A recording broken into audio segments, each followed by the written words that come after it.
Salam alaikum, Azulfillaoun, bonsoir. Tous ceux qui savent les méthodes du régime algérien s'y attendaient, y compris les grévistes de la faim eux-mêmes. Et c'est ainsi que plusieurs prisonniers politiques en grève de la faim dans la prison d'Al-Harrach ont été précipitamment disséminés vers d'autres prisons hier en pleine nuit, sans tenir compte de leur état de faiblesse. Ce pouvoir les a ainsi envoyés dans des prisons éloignées de leur lieu de résidence pour les couper de leurs familles respectives et contraindre celles-ci à entreprendre de longs trajets dans des conditions toujours difficiles pour visiter les leurs. C'est là une méthode connue pour réprimer légalement des détenus politiques qui ne filent pas droit, entre guillemets bien sûr. Ce régime a ainsi usé de ses habituels moyens de rétorsion contre ceux qui le dénoncent et qui osent en plus entreprendre des grèves de la faim. En bannissant ces prisonniers politiques et ces détenus d'opinion vers des prisons éloignées et en les reléguant à l'isolement le plus strict, il les coupe de leurs co-détenus et il les réprime dans le même temps qu'il force les autres grévistes de la faim à interrompre leur mouvement pour ne pas subir le même bannissement que leurs compagnons.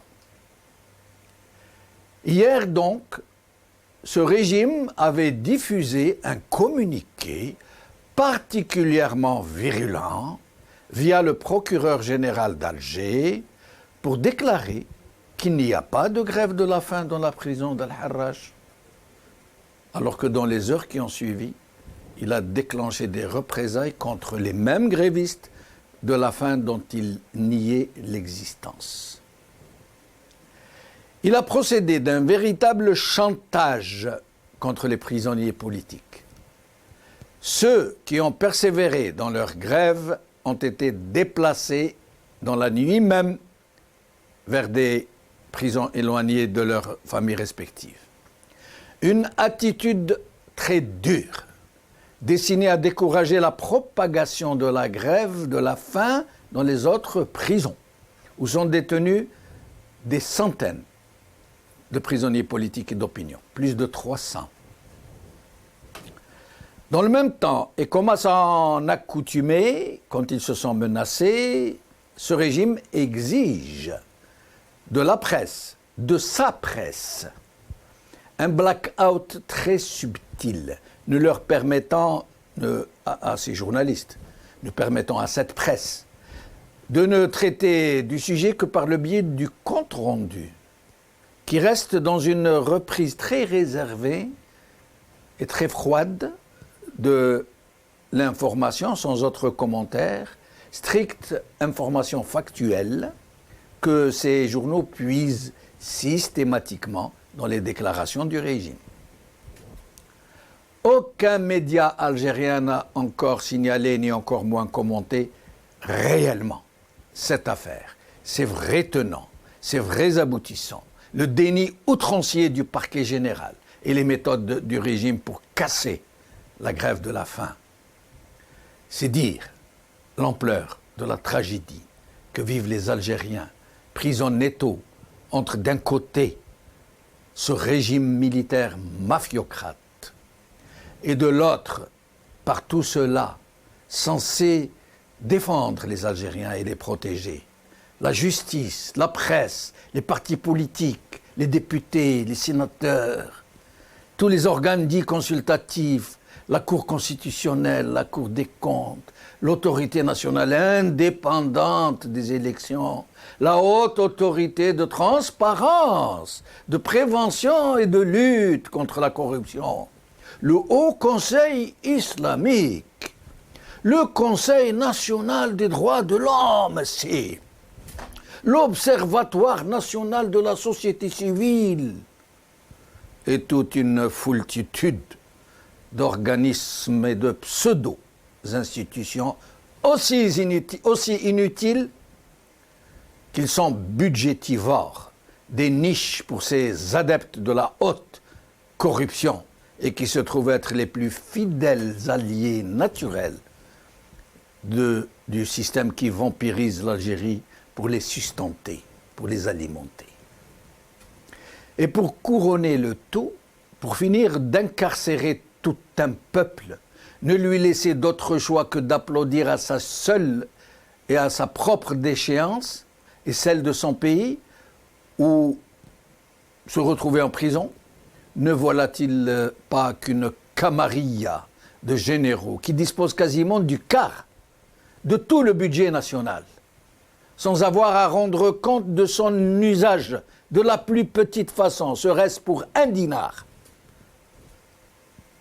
Des généraux qui s'imposent en véritables maîtres de tout le pays, que personne ne peut contester, ni parti politique, ni presse, ni élite, ni Ammar Bouzour. Ce sont eux qui décident de tout, et jusqu'à la désignation du président de la République, et les Algériens le savent. Tous les Algériens le savent. La toute récente édition de la revue El Juge, qui est apparue aujourd'hui, montre à quel point l'Ibris a pris possession de cette junte, de cette jungle en folie, de ces gens frappés de suffisance et de tous ceux qui leur servent de façade institutionnelle pour continuer encore et encore à broyer ce malheureux pays.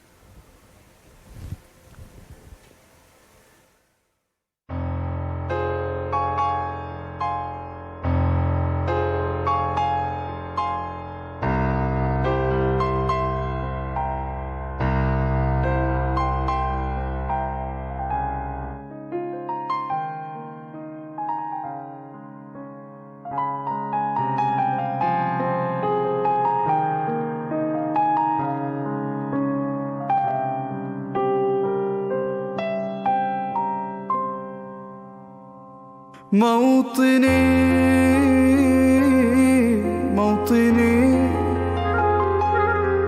الجلال والجمال والسناء والبهاء في رباك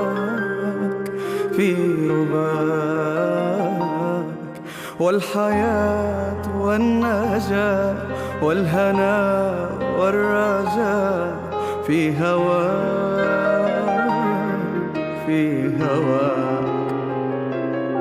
هل أراك سالما منعما وغانما مكرما سالما منعما وغانما مكرما هل أراك في علاك تبلغ السماك موطني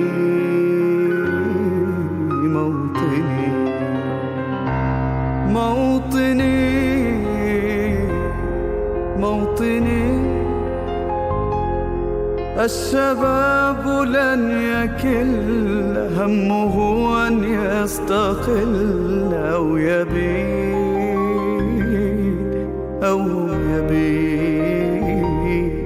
نستقي من الردى ولن نكون للعدا كالعبيد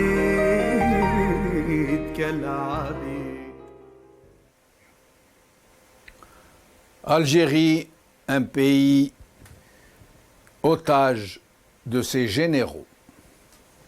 C'est le titre de notre émission d'aujourd'hui et pour en parler, nous aurons avec nous Karim Naïtou Slimane, analyste politique depuis Paris, Toufik Bousbata, militant politique depuis Bruxelles, Iskander Debbache, militant politique depuis Paris, et nous aurons une maman de détenue politique, elle-même en grève de la faim, en solidarité avec son fils et les autres prisonniers politiques et les autres détenus d'opinion. Madame Souad Ahmed, mère de détenus, donc politique. Je suis vraiment inquiet. J'ai même mauvaise conscience de l'avoir invitée. Je crains pour elle. J'espère qu'ils n'auront pas l'impudeur de l'inquiéter. Madame Bahmed, marhaba bik, shukran, merci d'avoir accepté notre invitation. Oui, bonsoir. Bonsoir, monsieur. Bonsoir, Allô? Madame Bahmed. Bonsoir. Madame Oui, Bahmed, d'abord une question. Vous êtes en grève de la faim vous-même? Oui, D'accord. oui, je suis en grève de faim. Oui, depuis lundi, parce que j'étais en visite à la prison. Donc, je me suis trouvée avec mon fils qui était en état vraiment en situation précaire. Il était en grève de faim depuis vendredi. Et je suis très inquiète sur son sort. Mais Madame le procureur général a publié, a communiqué à travers un communiqué qu'il a diffusé. Il a dit non, il n'y a pas de grève de la faim. C'est des monteurs qui veulent saboter l'Algérie, de l'intox émanant de milieux hostiles à l'Algérie, etc. Donc vous confirmez bien qu'il y a bien grève de la faim des prisonniers politiques. Oui, moi aussi je suis en grève avec mon fils. Et je ne sais pas c'est quoi son sort et je suis vraiment très très très inquiète. Et en même temps, ils sont transférés à d'autres prisons. Alors, Madame Chauvi, on nous dit des informations qui nous sont parvenues. On nous parle de 23 détenus politiques. Ils leur ont fait du chantage. Ceux qui n'arrêtent pas la grève, maintenant, on les transfère tout de suite. Hier, dans la nuit, paraît-il. Et on parle du transfert de 23 détenus politiques, de détenus d'opinion, de la prison d'Al-Harrach. Alors, il y a 13 qui ont été transférés à la prison de Bouira, Saïd Abid, dont certains que nous connaissons, Mohamed Tajadid, Soheb Debari, Tariq Debari, Malik Riyahi, et 10 autres ont été prisonniers politiques et d'opinion qui ont été transférés dans une autre prison, le Barouaguia probablement, dont nous avons un seul nom, El Hadi El Assouli. Donc, et pour votre fils, est-ce que vous avez des nouvelles? J'ai aucun nouvelle de mon fils. Je ne suis pas au courant s'il est toujours à Al-Harrach ou là, il est transféré. Mais Madame, d'abord, il refuse de leur donner le qualificatif de prisonnier politique ou de prisonnier d'opinion. Alors que même Sarraqin, même Gtalin, même des escrocs, c'est des nationalistes militants politiques qui revendiquent un état de droit. يدخلوهم الحبس وما يخليهمش يديروا غراف د لافان ولما يديروا غراف د لافان يبعثوهم للسجون الاخرى. يعني كيف بانت لك مدام هذه مدام انقطعت. مدام باحمد انقطعت للاسف الشديد. شكرا مدام سعاد باحمد, mère du détenu politique Bouznad Reda d'Alger. Désolé qu'on l'ait perdu. معنا كريم نايتو سليمان. كريم نايتو سليمان, merci d'être avec nous. Bonsoir Jamaldine, bonsoir à tous les téléspectateurs et téléspectatrices qui nous regardent. Je tiens, si vous permettez, d'abord à exprimer ma solidarité inconditionnelle avec cette mère de détenus politiques algériens, et aussi avec tous les détenus politiques et toutes les familles des détenus politiques, et aussi tout le peuple algérien qui est témoin de cette triste époque que traverse l'Algérie. Merci Karim. Je tiens aussi, puisque il faut que nous exprimions notre solidarité les uns pour les autres et avec les autres.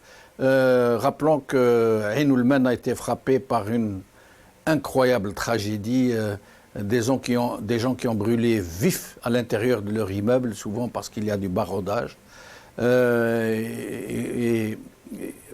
ils sont restés quasiment sans secours trop longtemps, au point où nous avons même des images d'une maman qui tenait son bébé dans son balcon, qui a appelé au secours et que personne n'a pu secourir. Rabbi yarhamhum, Inch'Allah, et à toute leur famille, à toute la population d'Ain Oulmen. Karim, voilà, ils disent qu'il n'y a pas de grève de la faim, puis ils prennent les grévistes de la faim, ils les dispatchent, comme ils disent, ils les disséminent à travers d'autres prisons, non seulement pour les réprimer, pour les punir, parce qu'ils savent que quelqu'un que vous éloignez de son lieu de résidence civile, sa famille a du mal à aller lui rendre visite, à lui ramener de quoi manger. C'est réellement sadique. Et c'est très hypocrite. Dans le moment où vous dites qu'il n'y a pas de grève de la faim, vous les affectez parce qu'ils ont fait une grève de la faim. Karim. D'abord, sur le sadisme de ce système et sur les moyens horribles qu'il met en place pour châtier et punir tout Algérien qui manifeste une velléité de liberté. On ne va pas trop s'attarder sur ça, c'est connu, mais on peut s'interroger sur les raisons pour lesquelles ces détenus ont été éloignés, dispersés et éloignés d'Alger, de la prison d'Al-Harrach, où cette grève a éclaté, et dispersés à travers les prisons des autres régions algériennes très éloignées d'Alger. La raison pour laquelle, c'est que ce système essaye de casser la vague de médiatisation, de solidarité au niveau national, mais aussi ça commence maintenant au niveau international. Je rappelle par exemple que Amnesty International a commencé à publier sur le sujet. Il y a des journaux internationaux qui commencent à publier sur l'affaire. Donc le régime, en essayant d'éloigner ces détenus, bien sûr, il s'agit d'abord d'une tentative mesquine et ignoble de les punir, c'est-à-dire de les priver des visites de leurs proches, d'abord, parce qu'il est très difficile pour une famille qui habite à Alger de se rendre à Barouadia, par exemple, ou à Boula, ou d'autres prisons vers lesquelles seront transférés ces détenus, mais d'un autre côté aussi, empêcher et rendre difficile les visites des avocats, parce qu'on a vu sur cette affaire en particulier, il y a eu quand même un bras de fer entre le procureur général qui a déclaré qui a nié tout simplement l'existence de la grève et les avocats, le collectif des avocats, qui ont bien sûr affirmé que cette grève a bel et bien lieu. Et donc, ce que essaye de faire le régime maintenant, c'est d'empêcher les avocats de rendre visite aux détenus, d'éloigner les regards de ces détenus-là, de leur souffrance, d'empêcher la médiatisation qui monte, et en utilisant surtout, bien sûr... Mais en même temps, Karim, en ce faisant, il vient de reconnaître qu'il y a une grève de la faim. Ah oui, absolument. Il vient de se contredire lui-même, comme un grand. Absolument, parce qu'ils sont tout simplement sur une ligne intenable, Djemaldi. Parce que lorsqu'on regarde le fond de cette affaire, c'est quoi?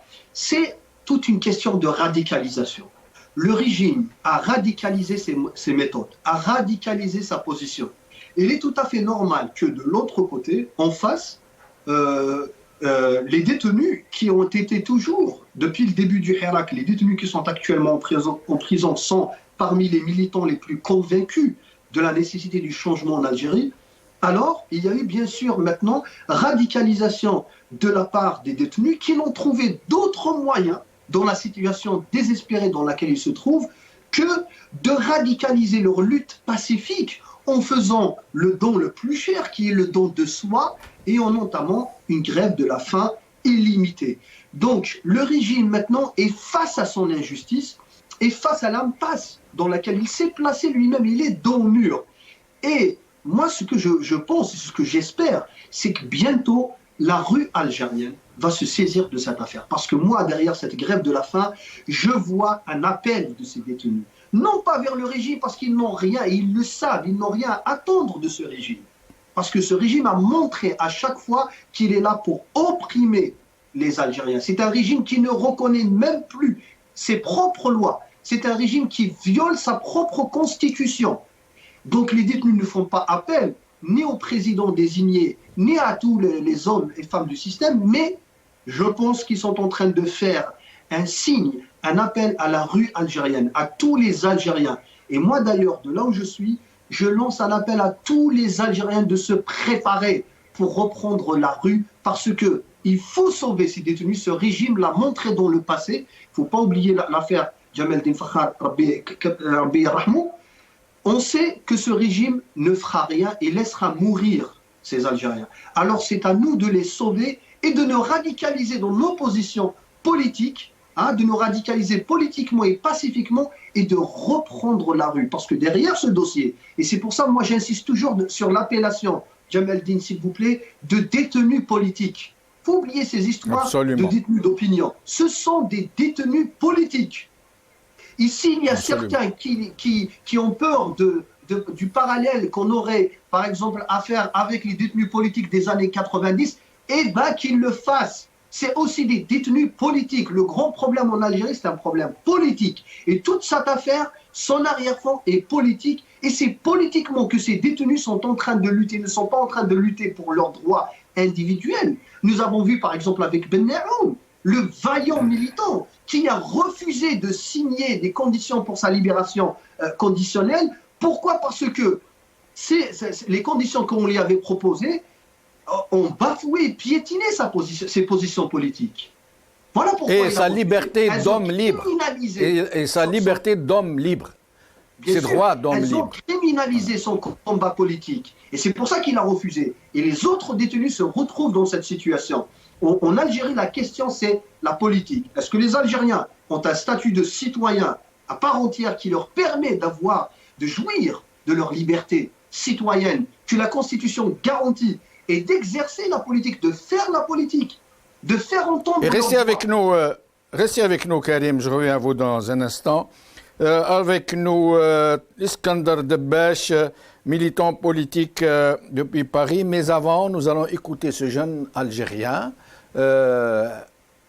qui révulsé, en colère contre ce qu'on fait subir à Dalila Touat, qui est incarcérée elle aussi, et qui n'a même pas le droit au qualificatif de détenu politique ou de détenu d'opinion, mais qui rentre dans ce que le communiqué du procureur général nomme une certaine frange de détenus. Une certaine frange.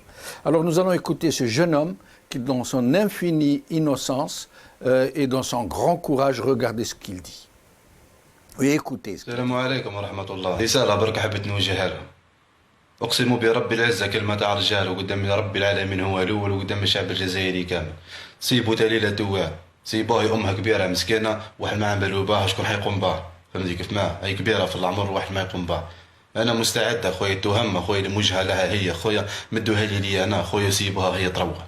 اقسم برب العزه خويا سيبوها هي تروح خويا فهمتي كيف ما ودخلوني انا خويا للحبس وزيدوها التهم تاعها هي خويا زيدوهم لي انا خويا فهمتي كيف ما لعبنا وما مش هاك شغل هذه داخله في بالك يقولوا الناس تو مداير ريا ولا حب يبان ولا حب الباز حنا خاطينا الباز وخاطينا هذه تاع الشهره هذه فهمتي كيف ما الشهره عندها مالا فهمتي احنا زواوله نموتوا زواوله خويا فهمتي واش من باب الانسانيه برك باب الانسانيه برك هذه كي شغل هذه ولاو يخشوا الانسان ما نديروا نقاب احنا فهمتي كيف ما نديروا نقاب اخويا نقعدوا في الكوزين اخويا فهمتي كيف ما وهذا ما كان اخويا انا ما نعرفش الماضي في الفيديوهات ما والو واش كان في قلبي اني نهضر اخويا برسك الهضره دي مش هطا لايف ما والو الامام اللايف اني حنوصلوا كيما هكا بعد فهمتي كيف ما ليسونسيال حريه لمعتقد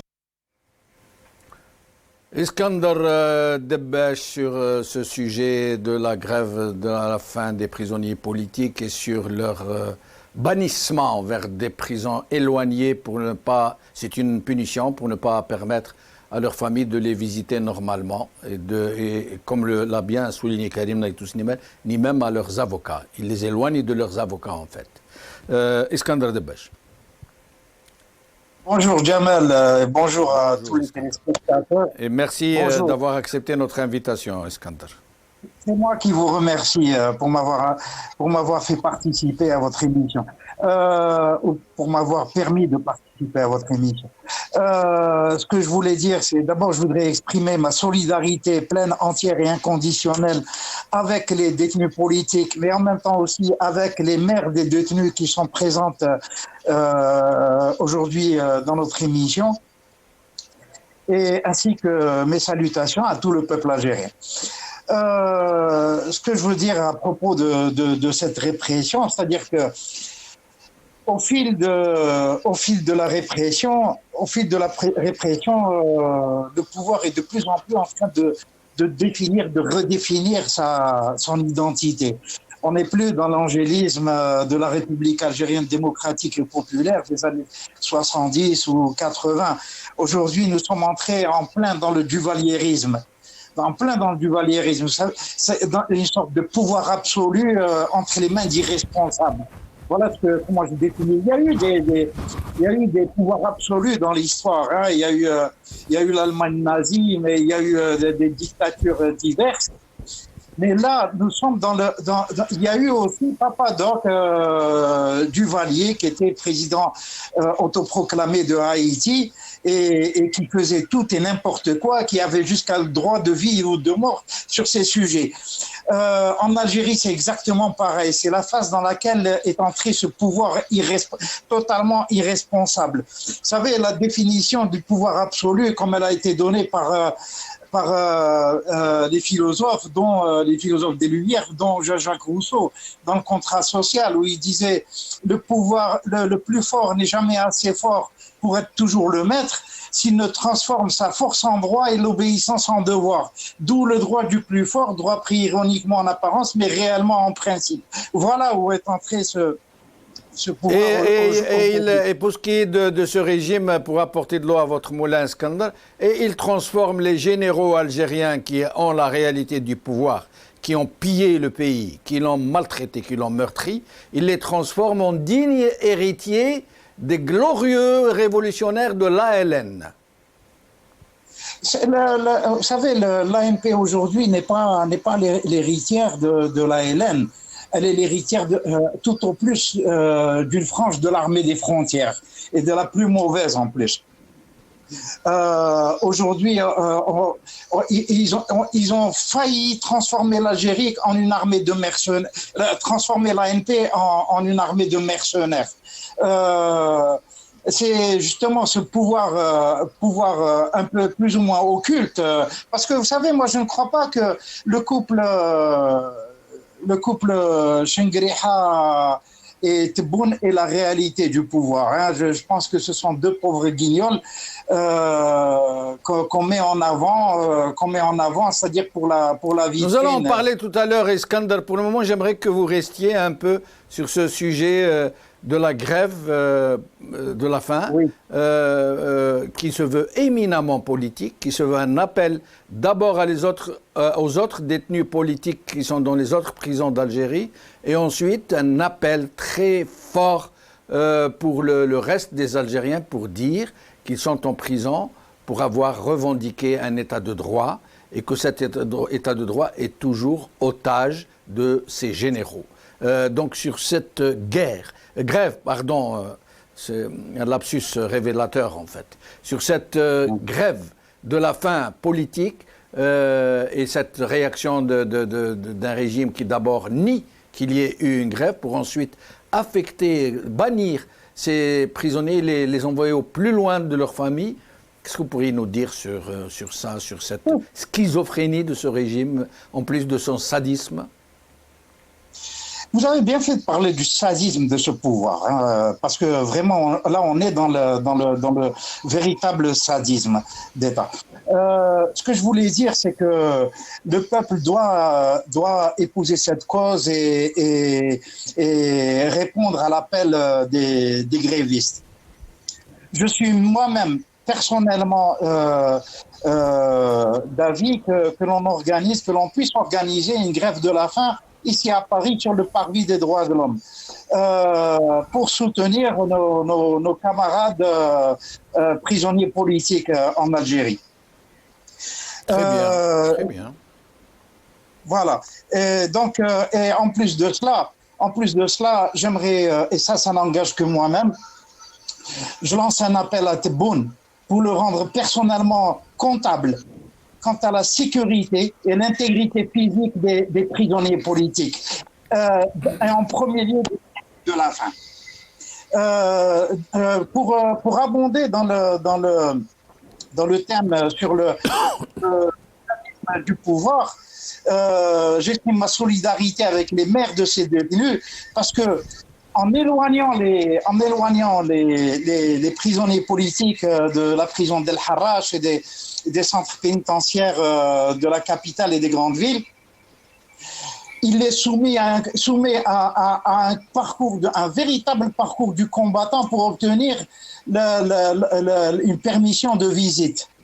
Et ça, c'est particulièrement sadique ce qu'il est en train de faire. C'est-à-dire qu'il va les empêcher de rendre visite à leurs parents grévistes de la faim. Voilà ce qui se passe, ya Jamal. Et c'est très bien, Iskandar. Très bien. Alors, avec nous, pour la première fois, Toufiq Bousbata, militant politique, hirakiste à Bruxelles. Et depuis Bruxelles, Toufiq Bousbata, merci d'être avec nous. C'est moi qui vous remercie. Atakum Saha, merci pour l'invitation. Merci beaucoup. Alors, voilà. Oui, je vous en prie, exprimez-vous. Alors, allez-y.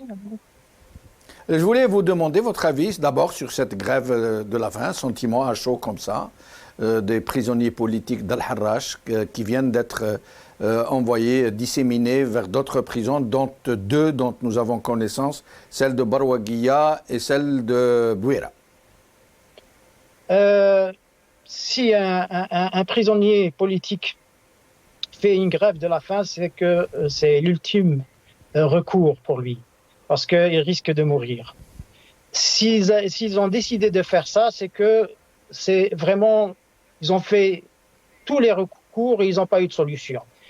Mais les avocats, on sait qu'ils travaillent, ils font leur possible pour soulager la peine des détenus, mais malheureusement, dans un pays où les lois ne sont pas respectées, où le pouvoir des généraux, on le sait, des généraux corrompus qui gèrent tout en Algérie, et où on n'a pas de justice, parce que c'est la justice du téléphone, un avocat, des fois, il ne peut pas faire grand-chose. Donc, voyant ça et n'ayant pas de solution ou de réponse à leur recours, ils ont fait une grève de la faim. Et je trouve que c'est une innovation parce que d'habitude, ce sont quelques personnes qui décident de faire une grève de la faim, mais cette fois-ci, c'est une grève de la faim lancée pour la majorité des prisonniers politiques. Et apparemment... Ce n'est pas la majorité pour le moment, ce n'est pas la majorité. La totalité de 333, le dernier chiffre que nous détenons. Mais la grève de la faim a été entamée par une quarantaine de prisonniers politiques d'Al Harrach pour appeler justement non seulement à la reconnaissance de leur statut de prisonniers politiques, mais aussi pour appeler leurs autres camarades, leurs autres compagnons qui sont dans les autres prisons du régime à les suivre dans cette revendication pour revendiquer leur statut de prisonniers politiques et pour affirmer à la face du monde qu'ils sont en prison pour avoir osé revendiquer un état de droit. De droit, oui. Oui, c'est ça. Donc c'est un appel qui a été lancé pour la majorité des détenus d'opinion pour qu'ils réagissent et qu'ils suivent cette grève. Et pour moi, c'est une innovation parce que c'est pas une minorité, mais elle allait être suivie peut-être par la majorité de ces détenus d'opinion qui sont malheureusement 333, ce qui est énorme. Pourquoi ils sont détenus? C'est parce qu'ils réclament un état de droit, une démocratie, la liberté d'expression. Et des fois, ils ont été détenus juste parce qu'ils ont fait un like sur un réseau social, malheureusement. Absolument, absolument. Certains sont en prison pour avoir mis un like sur une publication politique. Mais ouais, sur les réseaux sociaux. C'est malheureux. Et voilà, on est Mais sur ce communiqué du procureur général qui affirme qu'il n'y a pas de grève de la faim d'une certaine frange, il ne dit pas les prisonniers d'opinion politique, d'une certaine frange de détenus d'Al Harrach, mais que non seulement il n'y a pas, mais que ce sont des milieux hostile à l'Algérie, à sa sécurité, à sa quiétude publique, qui dissémine ce genre d'informations pour déstabiliser la nation. Ouais, malheureusement, on a vu que ce régime et tous les sbires du régime, ils sont à tous les niveaux. Ce régime qui détient tout, donc il arrive à gérer tout. Et donc ce procureur qui a, à travers son communiqué, d'abord, il y a un déni. On a l'habitude avec ça. Pour eux, il n'y a pas de hirak, il n'y a pas de détenus d'opinion, de détenus politiques. Pour eux, on vit dans une démocratie, on a la liberté d'expression. Donc, on est toujours dans la même situation, le déni et le mensonge en plus. Pour eux, ils arrivent même pas à reconnaître que ce sont des détenus d'opinion. Et en plus, soi-disant qu'ils sont gérés par la mainmise de l'extérieur. Ils doivent savoir qu'il n'y a pas de mainmise de l'extérieur, que ce sont des Algériens de l'intérieur qui ont décidé qu'il y ait un état de droit et ils sont en train de lutter depuis 3 ans pour cet état de droit, depuis le 22 février 2019, et à travers le mouvement pacifique, le Hirak, et qui ont été suivis par la diaspora algérienne qui est à l'étranger. Donc, il n'y a pas de mainmise étrangère, il n'y a que des Algériens qui sont de l'intérieur et de l'extérieur. Et, alors, voilà. Pardon Tawfiq, nous allons faire un tour de micro sur une question très délicate que tous les Algériens se posent, qui n'en finissent pas de se poser. Je reviens à vous Tawfiq dans un instant, je reviens à Karim Naïtou Slimane. Karim Naïtou Slimane, la presse dans cette histoire, soit la presse inféodée au régime, qui sont tombés à bras raccourcis sur les détenus, en même temps qu'ils reprennent la version du procureur général d'Alger, où tous disent non, il n'y a pas de grève, c'est pas vrai, il n'y a pas de grève de la faim, il n'y a pas de prisonniers politiques dans ce pays, comme l'a dit le président de l'Observatoire des droits de l'homme, ce machin qui obéit au doigt et à l'œil. Mais l'autre presse, celle qui se dit libre, qui n'est en train de traiter du sujet que par des comptes rendus. Il n'y a pas d'article de fond sur les questions. Il n'y a rien qui se dit, ni sur les abus, ni sur ces représailles de la justice, entre guillemets, algérienne, qui procède par le chantage avec les détenus pour leur dire « si vous continuez cette grève de la faim, on vous envoie ailleurs, loin de votre famille ». Rien sur la presse de ce genre de commentaires, mais pas seulement la presse. Les élites, comme on dit, qui sont totalement silencieuses, pas seulement les élites, les journalistes, les partis politiques, les soi-disant députés, les sénateurs, tous les organismes, comment on les appelle, la haute cour de l'État, le Conseil constitutionnel et tout le fatras. Pourquoi n'y a-t-il pas une seule réaction de tout ce bon monde, une seule réaction honorable? Tout simplement parce que ce beau monde, en réalité, ne sert que de décorum au régime. Ça fait partie du décor civil que propose ce régime, que ce régime met à la face du monde pour se cacher, pour cacher sa nature militariste derrière. Vous savez très bien, aussi bien que moi, Djamel-Din, qu'il n'y a pas de presse libre en Algérie. En tout cas, il n'y a plus de presse libre en Algérie. Donc il y a 2 catégories. Il y a la catégorie qui est claire, c'est la presse du régime, donc n'en parlons même pas. Mais même l'autre presse, soi-disant d'opposition, ou qui traîne une réputation d'opposition par rapport à une certaine histoire ou par rapport à son histoire, on sait très bien que maintenant, il ne lui reste pas grand-chose de marge de liberté et que c'est une presse en réalité autorisée. C'est une presse autorisée, Djamel-Din. Ils savent. Et d'ailleurs, je vous défie de trouver sur les titres de cette pseudo-presse libre une appellation, par exemple, de détenus politiques. Au minimum, lorsqu'ils prennent un peu de courage pour parler, ils parlent de de détenus d'opinion. Et je vous ai dit, cette manière d'appeler ces détenus est une manière déjà de noyer le poisson et essayer un peu d'enlever, d'atténuer un petit peu la réalité, en fait, de la gravité de leur affaire. Quant aux intellectuels, c'est la même chose. On le sait très bien que l'intellectuel en tant que figure sociale, figure de la société, en Algérie, il n'en existe pas. Il y a uniquement des intellectuels. Mais pourquoi, Karim, pourquoi il n'en existe pas alors qu'ils sont là, il n'y a aucun doute là-dessus. Il y a des intellectuels de tout type, de tout genre. Mais pourquoi ils ne s'expriment pas? Est-ce parce qu'ils n'ont pas des vecteurs d'expression? Est-ce parce qu'ils ont peur? Est-ce qu'ils sont tombés dans le jeu du système et qu'ils se laissent corrompre? Pourquoi ne s'expriment-ils pas? Les intellectuels, si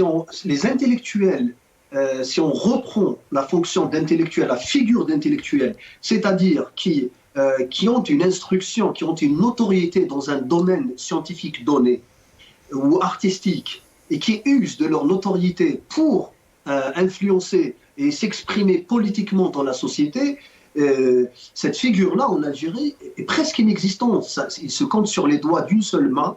C'est vraiment quelques-uns, et qui sont en réalité des militants. Actuellement, ce sont des militants du Hirak. Mais en dehors de ça, si vous parlez de soi-disant intellectuels ou personnes instruites qui jouissent d'une certaine notoriété nationale ou internationale, ils n'expriment pas d'opinion politique. Et ce ne sont mais pas pourquoi, Karim, par exemple, je vais donner un exemple. Vous-même êtes un intellectuel algérien, vous exprimez parce que vous êtes à l'étranger. Est-ce qu'eux sont bridés par cet aspect des choses? Ça veut dire que tant qu'ils sont à l'intérieur, ils ne s'expriment pas, ils ne peuvent pas s'exprimer parce qu'ils ont peur, parce qu'on peut briser leur carrière, briser leur vie, leur faire des problèmes de tout genre, les calomnier, les traîner devant la justice, ou tout simplement leur fabriquer un accident de la route, comme ce régime sait si bien faire ce genre de... Est-ce que ce n'est pas plutôt cela que la connivence? Oui, pour ceux qui sont à l'intérieur, il s'agit bien de peur. Mais je vous rappelle aussi, parce que c'est un sujet qu'il faut vraiment approfondir, et que la peur maintenant existe même à l'extérieur. Nous avons vu récemment que réellement il y a des menaces de mort, d'exécution à l'encontre des opposants qui sont à l'extérieur. Mais il est vrai que le risque est accru et beaucoup plus accentué à l'intérieur. Mais je rappelle que même contre ce risque, par exemple, nous avons quelques intellectuels qui s'expriment, qui militent. Mais c'est pour ça qu'ils sont intellectuels. Mais moi, et qui sont passés par la case prison. Et qui sont passés par la case prison. Oui, absolument. C'est le prix que ça coûte pour être considéré comme une figure intellectuelle. Parce que si vous parlez de l'intellectuel en tant que personne instruite, ben oui, ça, il y en a en Algérie.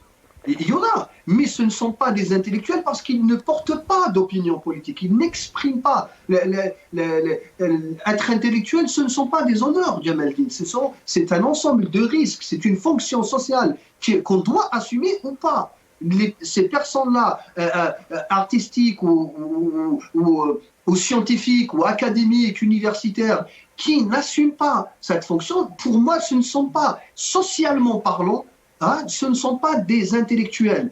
Et pareil pour les journalistes aussi. En Algérie, on n'a pas de journalistes actuellement. Il ne reste plus de journalistes libres.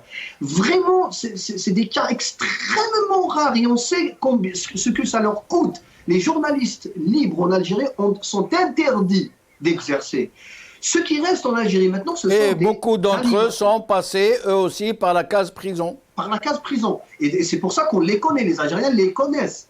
Mais pour les autres... Mais Karim, et les autres, les partis politiques, dont c'est pourtant la vocation, et les fameux observateurs des droits de l'homme, la Cour des comptes, je ne sais pas comment il s'appelle cette organisation de la transparence contre la corruption, tout ce fatras, ces dizaines et dizaines de niches où on bouffe à satiété, pourquoi n'essaye-t-il même pas de faire semblant, j'allais dire?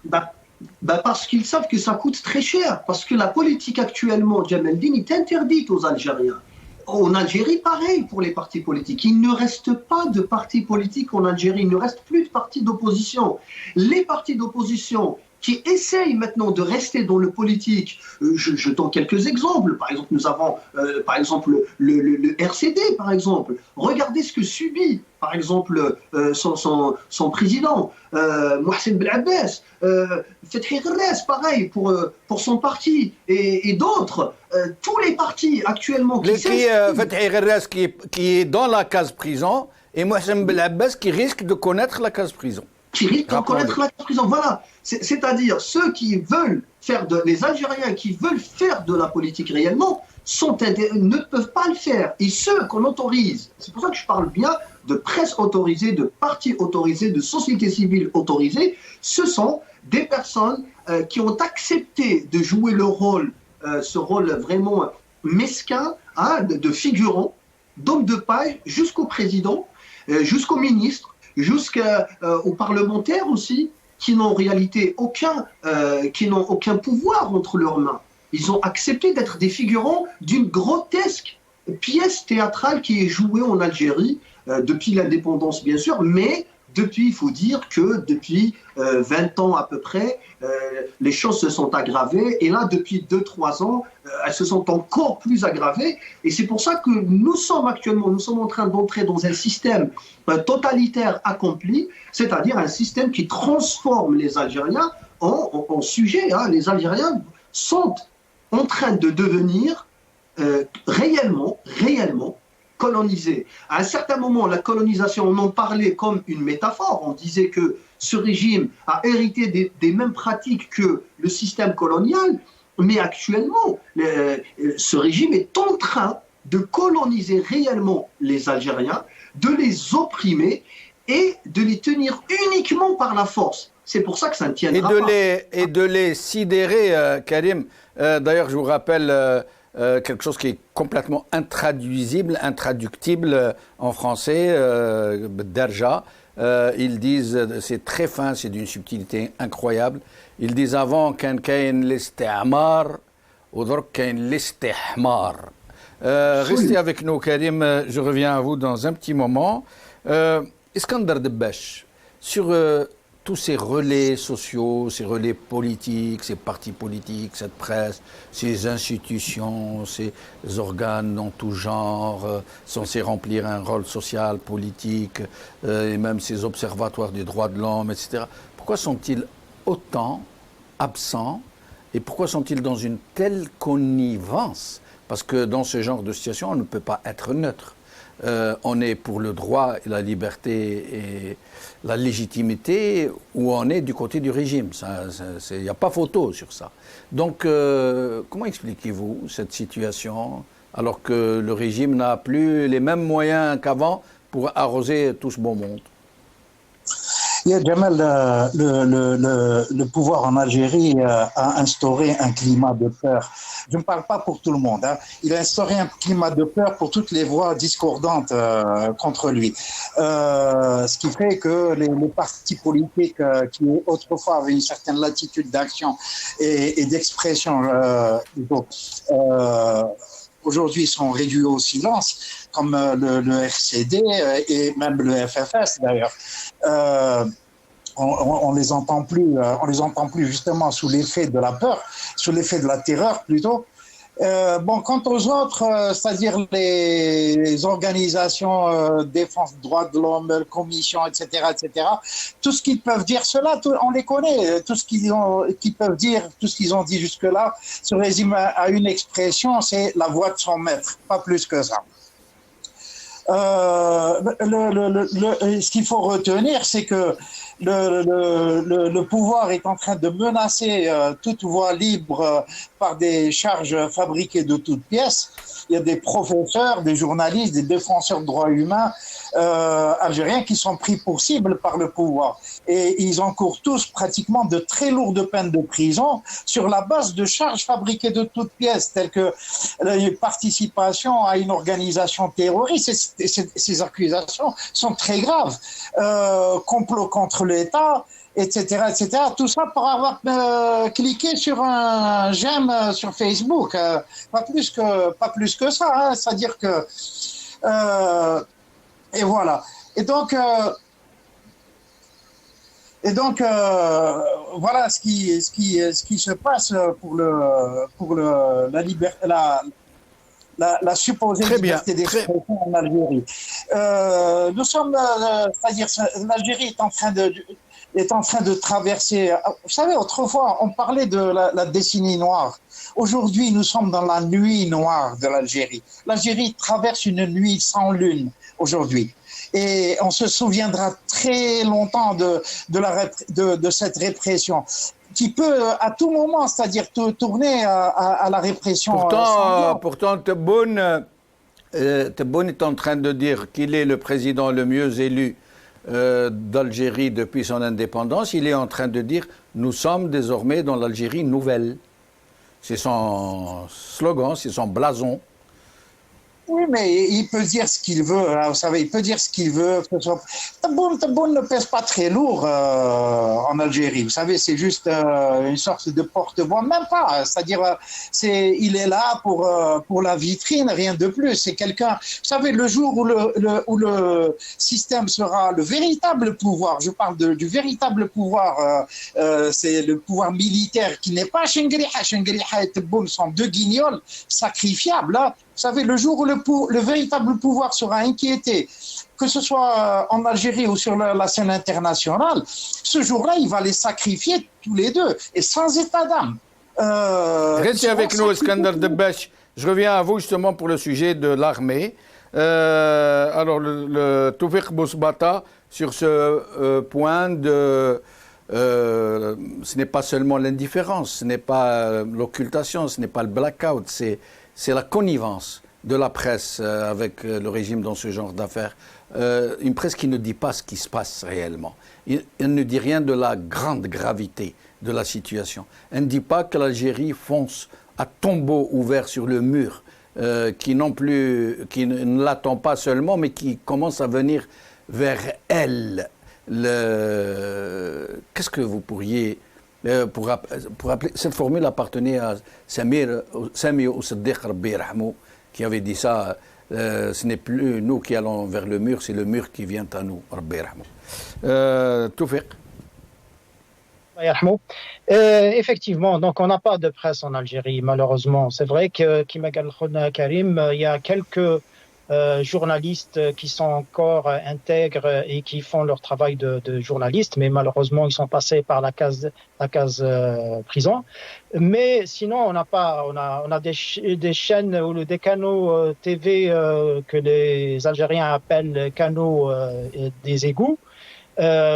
Personnellement, à part la chaîne Al Magharibiya que je regarde, aucune autre chaîne algérienne. J'arrive à regarder les infos ou de suivre les infos sur les autres chaînes parce que ils vivent dans un autre monde et c'est un monde de déni et de mensonges.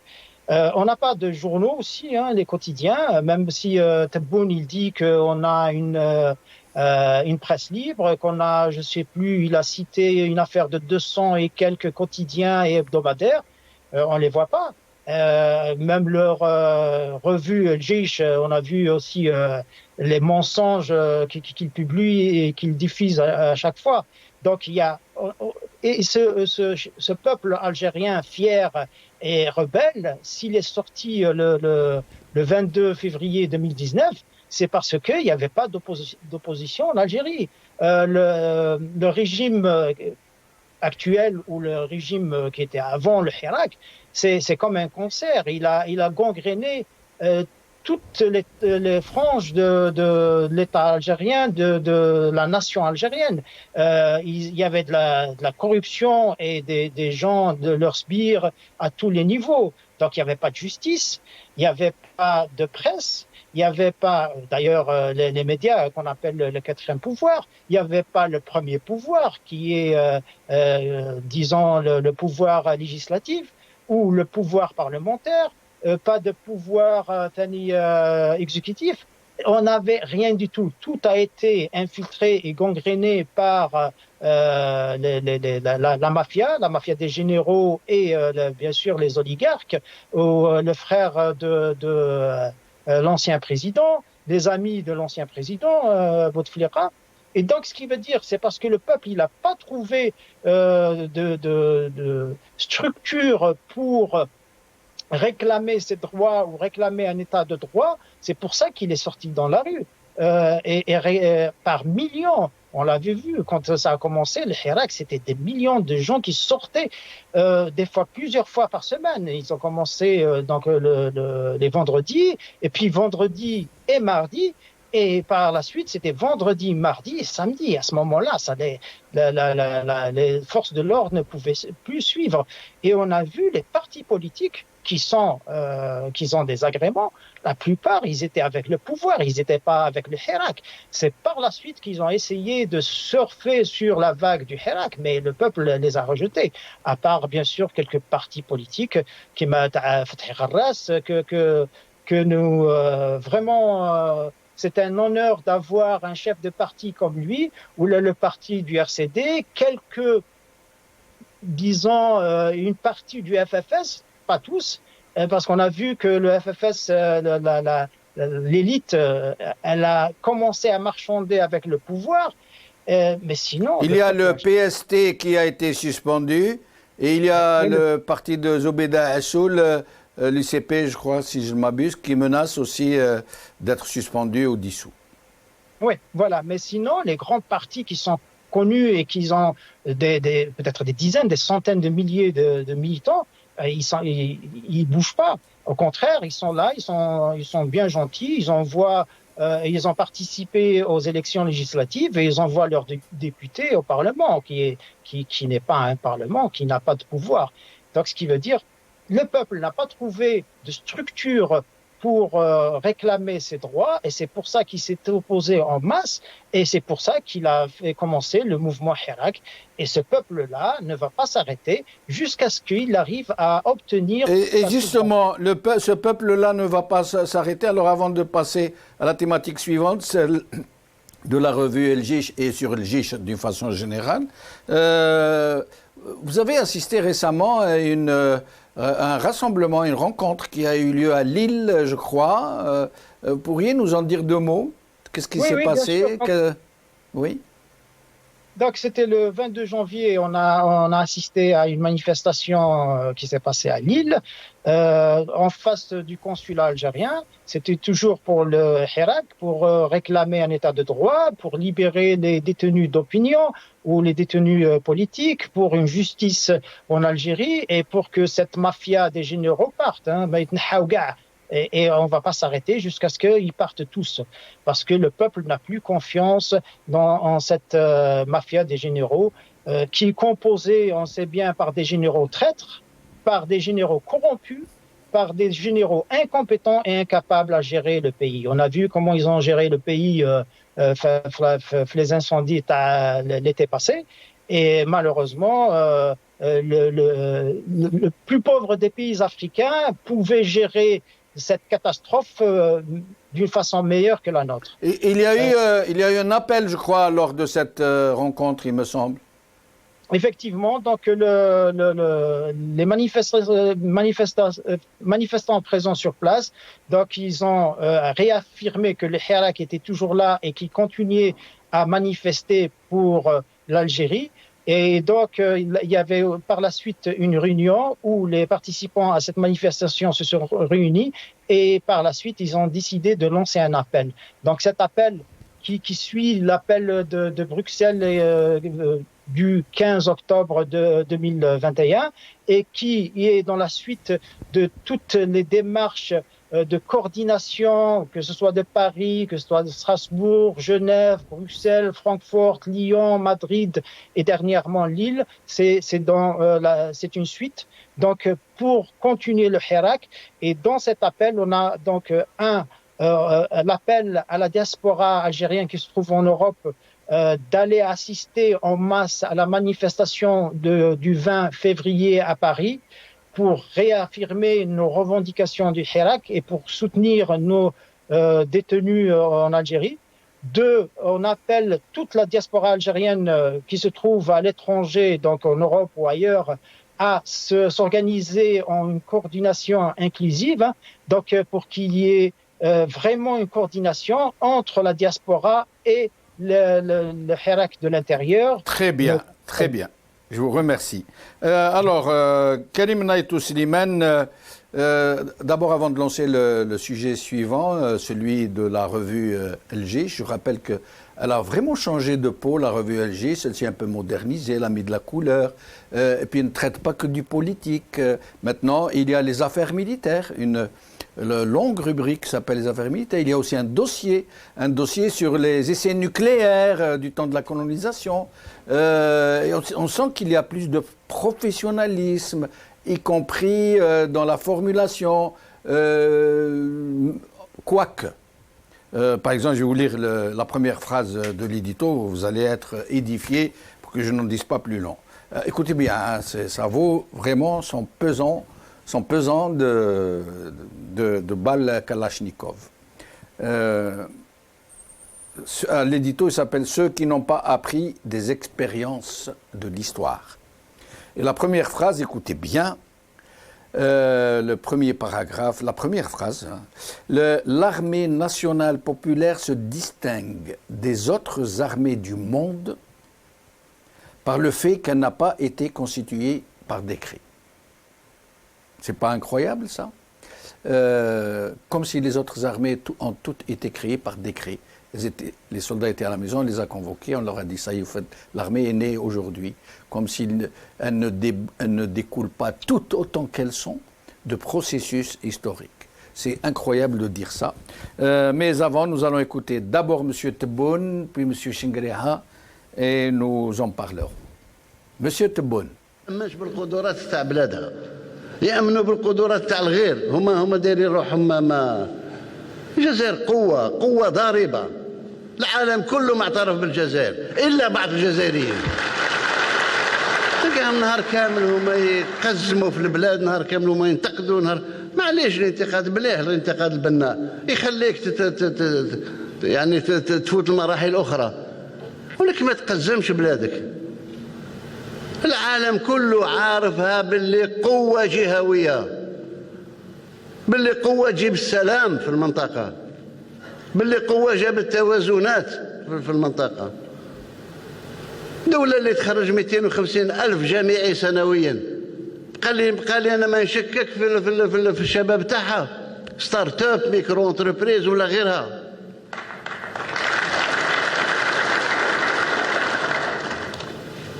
C'est un problème. Et maintenant, nous allons écouter M. Chengreha, chef d'état-major de l'ANP. اليوم نعول على كل واحد وهو في المنصب نتاعو من الجندي البسيط إلى ما أعلى. مهمة شريفة الدفاع عن الحدود نتاعنا ضد الإرهاب ضد المهربين وضد حتى عدو كلاسيكي لأن الجزائر هي أقوى دولة في المنطقة أقوى دولة برئاستها بحكومتها بالمؤسسات نتاعها كلها وبالجيش الوطني الشعبي نتاعها اللي برز وثبت وبرهن باللي هزم الإرهاب كيما جدودنا وبياننا هزموا فرنسا أثناء حرب التحرير وكل الفضل يرجع لكم. Karim Naïtou Slimane. Déjà, si on se réfère au règlement de l'armée algérienne que M. Chengreha a l'air de chérir, en principe, il ne devrait pas occuper son poste. Puisqu'il a dépassé l'âge légal de la retraite. Absolument. Donc déjà, il occupe le poste de quelqu'un d'autre.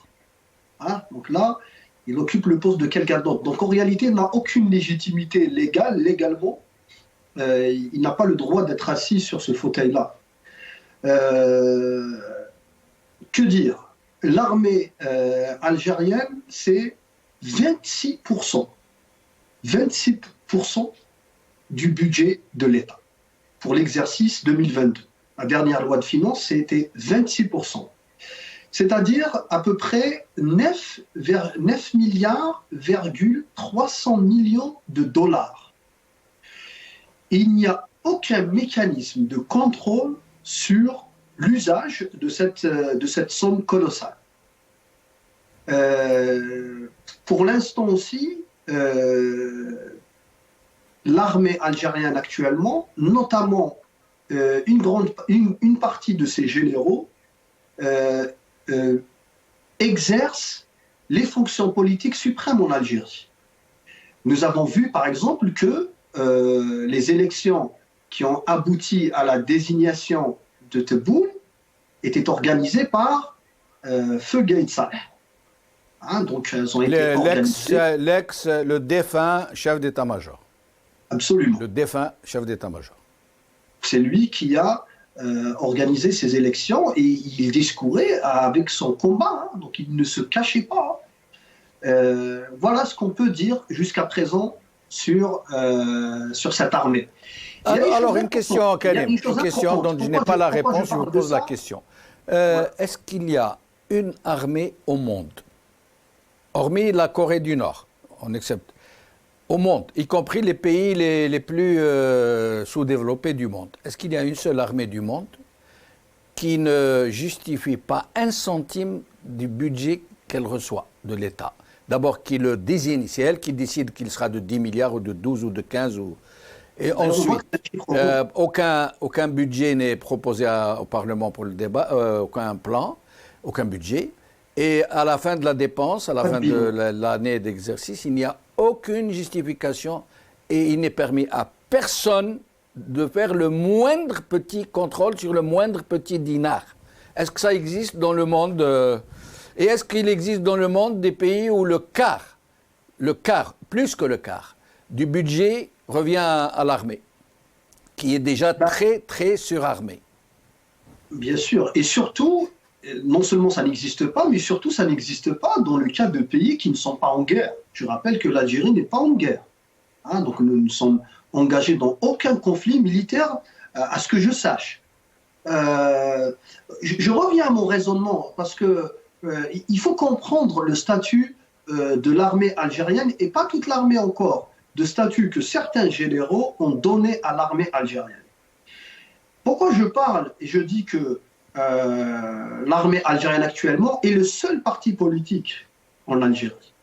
Parce que depuis l'indépendance, l'armée a fonctionné comme garant du régime et avec un saut qualitatif qui était vers la fin des années 80, début des années 90, lorsque les Algériens ont voulu faire de la politique, lorsque la société algérienne s'est essayée à l'exercice politique réel du multipartisme, et ce que je dis est étayé par le témoignage des responsables de l'armée à l'époque, tels Khaled Nazar par exemple, le général à la retraite, l'armée à l'époque avait décidé d'interrompre un processus électoral populaire. Elle s'était émissée directement dans le champ politique. Et depuis ce jour, elle ne s'est jamais retirée. À l'époque, parce qu'il faut comprendre le problème algérien, comment il se pose, il faut bien poser le problème pour aller vers la solution. À l'époque, certaines personnes en Algérie, une partie de la société civile, une partie de la société politique, une partie des acteurs politiques avaient accepté l'émission de l'armée dans le champ politique parce qu'à l'époque, ils ont cru ou ils ont voulu que les militaires éloignent les islamistes de la politique. C'est-à-dire, tant que l'armée empêche les islamistes de faire de la politique, c'était acceptable pour certains.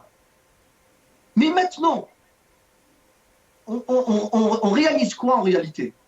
On réalise que, actuellement, et c'est pour ça qu'il faut voir toute la perspective historique, que l'armée maintenant empêche tous les Algériens de faire de la politique.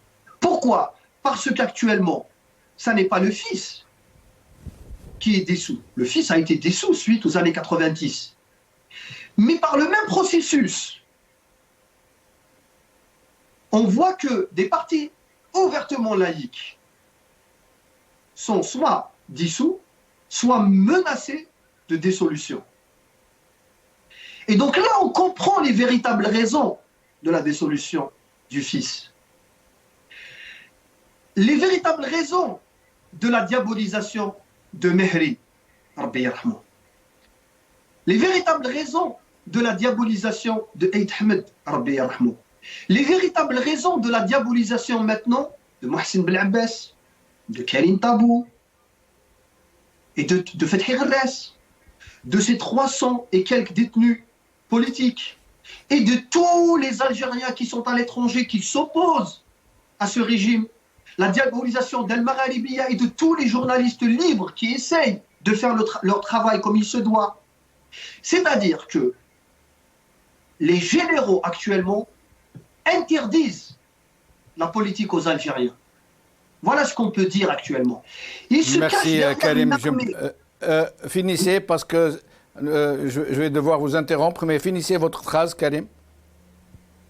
Ce que je veux dire, c'est que lorsqu'on parle de l'armée algérienne maintenant, on doit parler d'elle politiquement, parce que actuellement, les généraux sont les seuls acteurs politiques qui font la politique en Algérie. Et même les difficultés qu'ils ont entre les différents clans qu'ils ont, ce sont en réalité des combats politiques. Parce que la société civile est empêchée de faire de la politique, alors la politique se fait au sein de l'armée. Et ce ne sont pas les soldats qui la font, ce ne sont pas tous les militaires qui sont enrôlés dans cette armée qui la font, mais c'est une poignée de généraux qui piétinent la constitution algérienne et le droit des Algériens et qui se trouvent actuellement au-dessus de toute loi en Algérie. Et c'est pour ça que le budget de l'armée, en réalité, n'est pas sujet à discussion. Et ce n'est pas demain que nous allons voir une commission qui va interroger, par exemple, des militaires sur, par exemple, l'usage de ces 9 milliards 300 millions de dollars qu'on leur octroie cette année, par exemple. Merci. Skandar Debbache et Tawfiq Bousbata, je vais devoir vous frustrer un peu, il ne reste plus de temps. Donc vous allez avoir droit à 2 minutes chacun, je suis vraiment désolé. Skandar Debbache, sur cet édito del Jish, sur le Jish qui menace tout le monde, qui se prend pour le digne héritier de l'ALN, qui a récupéré la légitimité des révolutionnaires, les Chouhada, les Moujahidines, véritables, authentiques, etc., et qui dispose du quart du budget de l'État sans aucune justification qui soit. Skandar Debbache, en 2 minutes, s'il vous plaît.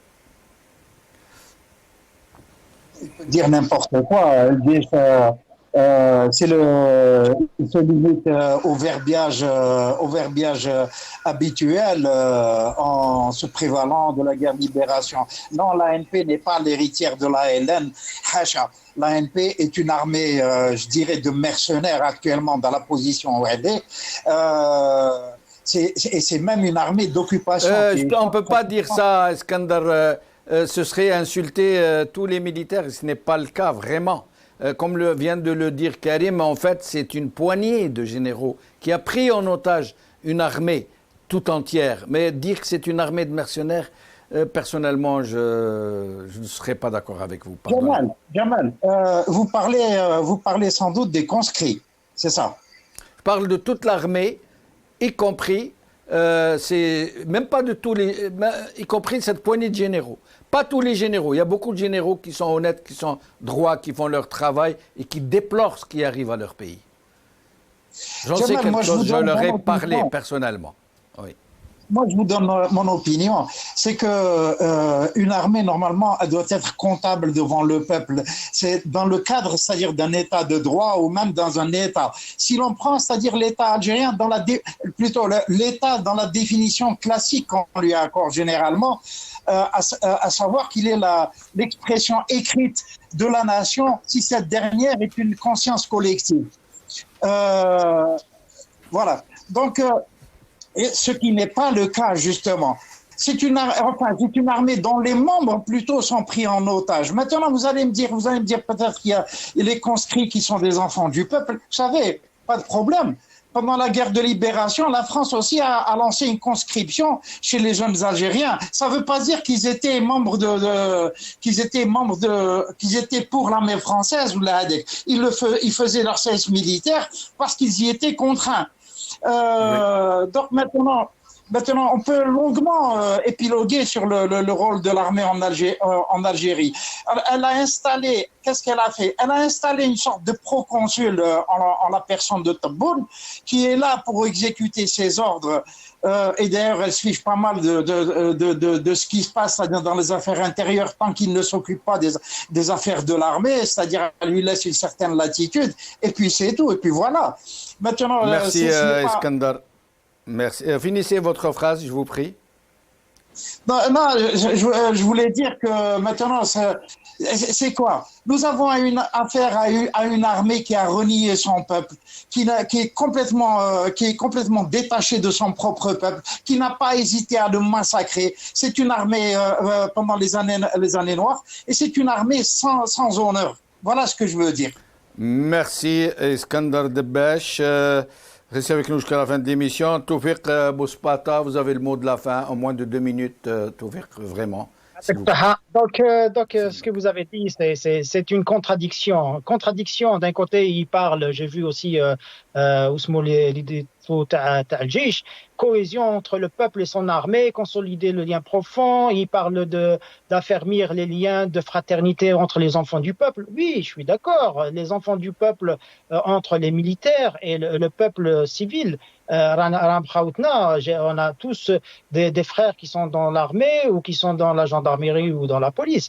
C'est pas ça le problème. Le problème, ce sont les généraux corrompus qui détiennent le pouvoir. Donc, ces simples militaires, ils vivent aussi dans la misère. Moi, j'ai un cousin qui après avoir une crise cardiaque, ils l'ont réformé de l'armée et il a même pas de quoi vivre. C'est son papa qui lui achète le médicament pour se soigner et qui lui achète le lait pour son fils et la nourriture pour sa femme. Donc, c'est incroyable ce qui se passe en Algérie. Le peuple algérien ou l'armée algérienne, ils n'ont pas profité de cette manne. Et quand on voit 26%, c'est ce qu'on dit, c'est officiel.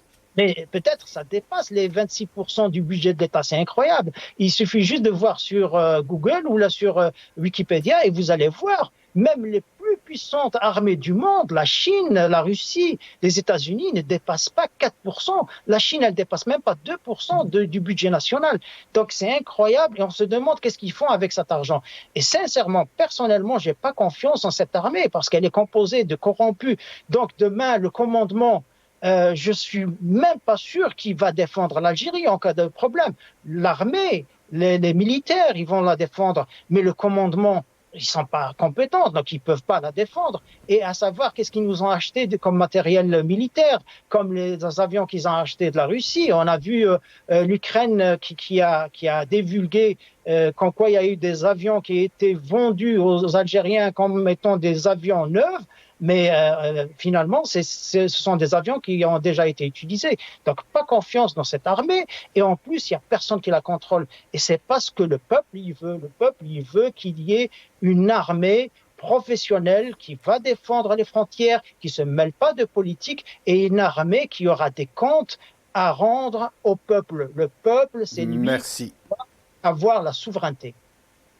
Merci Toufiq Bouspata, merci d'être avec nous, j'espère que vous reviendrez.